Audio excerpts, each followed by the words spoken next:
बिस्मिल्लाहिर्रहमानिर्रहीम। अस्सलाम वालेकुम डियर स्टूडेंट्स। हम कर रहे थे इस चैप्टर के question answers, weather and season की जो है इसके क्वेश्चन आंसर कर रहे थे, जिसमें पिछले लेक्चर में हमने ब्रीफ क्वेश्चन जो है ये इसके आंसर्स मैंने करवाए थे। मुझे उम्मीद है कि आप लोगों ने इसको याद करके अपने कॉपी पर उतारा होगा। आज हम डिटेल के क्वेश्चन आंसर करने जा रहे हैं। इस ब्रीफ के साथ हमने एक क्वेश्चन डिटेल का भी किया था, ये ऑपरेशन एंड कंडेंसेशन वाला।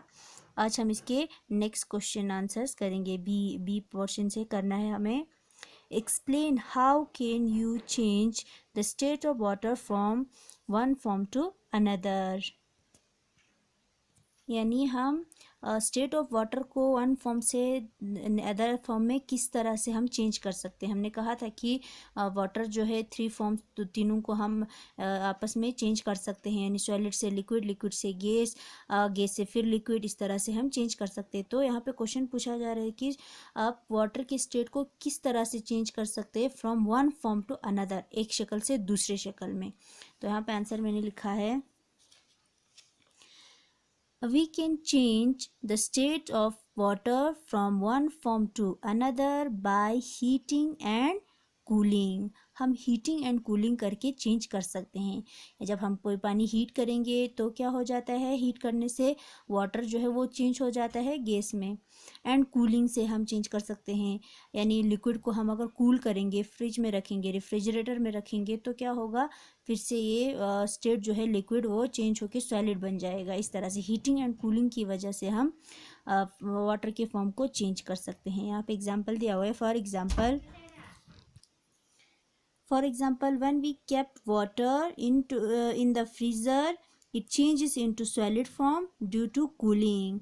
जब हम पानी को क्या करेंगे, फ्रिज में रखेंगे, तो क्या हो बन जाएगा, लिक्विड जो है वो सॉलिड बन जाएगा कूलिंग करने की वजह से। And when we heat the ice, it again changes into liquid. जब उसी आइस को, जब फ्रिज में डाला था आइस बन गया, उसको फिर से हम रूम में ला के उसको हीट करेंगे तो आइस क्या बन जाएगा, फिर से लिक्विड बन जाएगा। यानी इस तरह से हम हीटिंग एंड कूलिंग से वाटर की फॉर्म को चेंज कर सकते हैं।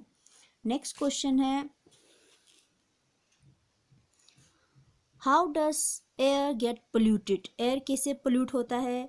What should we do to protect the air from pollution. इन एयर को पोल्यूशन से बचाने के लिए हम क्या कर सकते हैं, यानी एयर को पोल्यूशन से किस तरह से हम बचा सकते हैं। The smoke from power plants, factories and vehicles make the air pollute। सबसे पहले तो ये चीज़ें एयर को पोल्यूट करता है, ठीक है।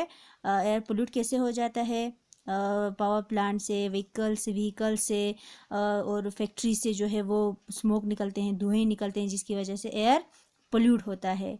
To protect the air from pollution, we should plant trees, we should check our scooters and cars regularly, and factories should remove harmful components before releasing them into the atmosphere. यानी हम क्या कर सकते हैं, एयर के pollution से बचाने के लिए हमें ज़्यादा से ज़्यादा प्लांट लगाने हैं। हमने कहा था कि अपनी गाड़ियों को, स्कूटर्स हो, बस हो, जो भी, उसको चेक करते रहना है। और फैक्ट्रीज़ का भी काम है कि जो हार्मफुल सब्सटेंस वो एटमॉस्फेयर में छोड़ने से पहले उसको रिमूव करना है, निकालना है, उसके बाद चलाना है। तो इस तरह से हम एयर को पोल्यूशन से बचा सकते हैं। नेक्स्ट क्वेश्चन है आपका D part, explain the different stages of water cycle. Water cycle के डिफरेंट स्टेजेस बताने हैं। ये वाटर साइकिल में क्या होता है, किस स्टेज पे क्या होता है, फिर इसके बाद ये प्रोसेस जो है कंटिन्यू रहता है, इसके स्टेजेस बताने हैं। The different stages of water cycle are as follows. पहला point, the sun heats the water present in the rivers, ponds and seas into water vapor। अब देखो क्या होता है, हमारे रिवर्स में, पॉन्ड्स में, सीज में वाटर है, वो सन की वजह से हीट अप होते हैं, जिसकी वजह से वो क्या हो जाते हैं, वेपर बन जाते हैं, वाटर वेपर बन जाते हैं।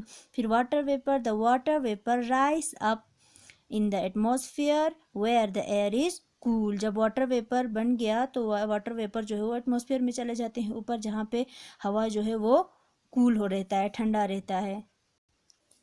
Third point, as the water vapour cools they condense and form clouds, यानी ऊपर एटमॉस्फेयर में जाके वही वाटर वेपर जो है वो कूल होके कंडेंस हो जाते हैं, जिसके बाद क्या बन जाते हैं, क्लाउड्स बन जाते हैं, बादल बन जाते हैं।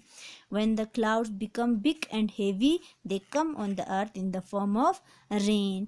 अब वही बादल जब भारी हो जाते हैं, हेवी हो जाते हैं, बड़े हो जाते हैं, तो बारिश की शक्ल में या बर्फ़ की शक्ल में ज़मीन पर फिर से वापस आते हैं। And fills the river, ponds and seas, फिर से हमारी वाटर सोर्स को भर देते हैं। एंड दिस प्रोसेस कंटिन्यूस, और ये प्रोसेस जो है चलता रहता है, यानी इवापोरेशन एंड कंडेंसेशन की वजह से वाटर साइकिल कंटिन्यू रहता है।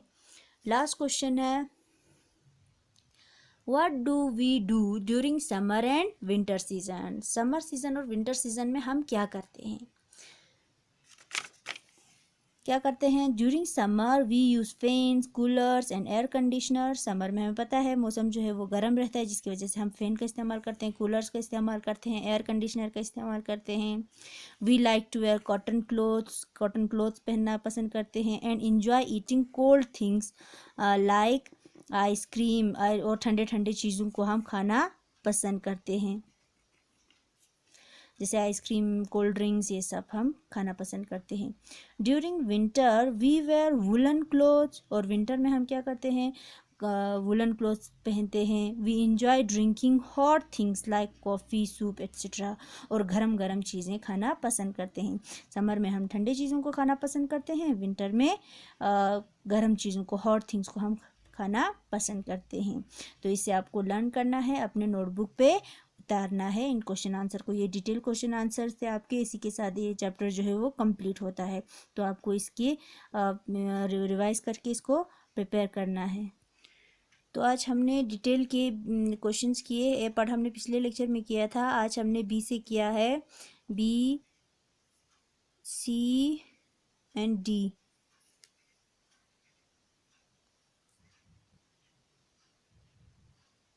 तो नेक्स्ट लेक्चर में हम नेक्स्ट नया चैप्टर स्टार्ट करेंगे। तब तक आपको इसे प्रिपेयर करना है, अच्छे से याद करना है।